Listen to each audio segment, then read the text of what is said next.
जरांगे पाटील पुन्हा एकदा उपोषण करतात असं त्यांनी सांगितलंय 10 फेब्रुवारीपासून. त्यांच्या काही मागण्या म्हणजे जे गुन्हे दाखल झालेले होते ते गुन्हे.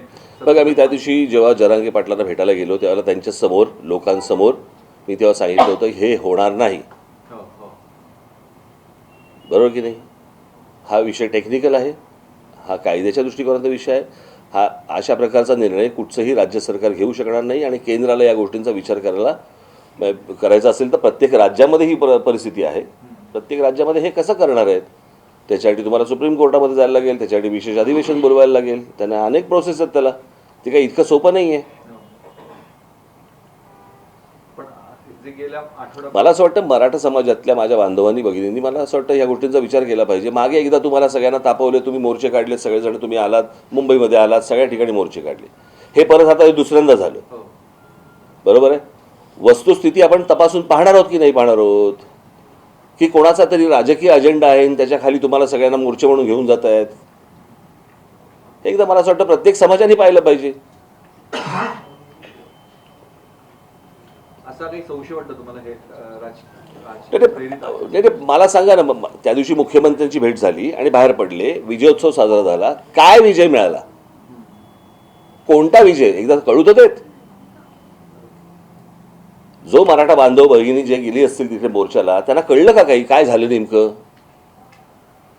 आणि जर झालेलं नाहीये त्याच्यामध्ये जर समजा तुम्ही आनंद व्यक्त करत होता तर आता परत उपोषणाला कशाला बसताय? झालंय ना ती गोष्ट तुमच्या मते, मग परत उपोषण कशासाठी?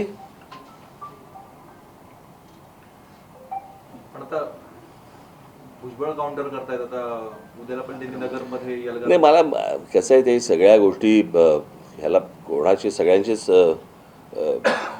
काय म्हणू आपण त्याला इंटरेस्ट आहेत आणि आतून वेगवेगळ्या लोकांचे पाठिंबे आहेत. तुम्हालाही माहिती आहे या सगळ्या गोष्टी काय आहेत. त्या बोलण्यातही काही पॉईंट नाही कारण ती तुम्हाला काही उघड गोष्ट नाही आहे ती तशी, पण म्हटलं तर उघड गोष्ट आहे.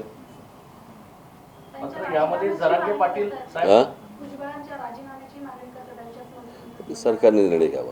मी काय आरक्षणाच्या प्रश्नामध्ये मनोज जरांगे पाटील फसले का फसवले गेले सरकारकडनं काय माहित.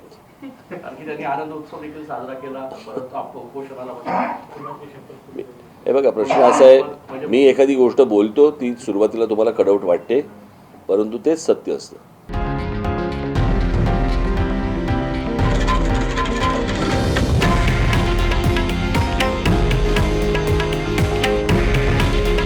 हे आहे देशातील नंबर 1 न्यूज नेटवर्क आणि आपण पाहत आहात TV9 मराठी. काळजी तुमची, हित महाराष्ट्राचं.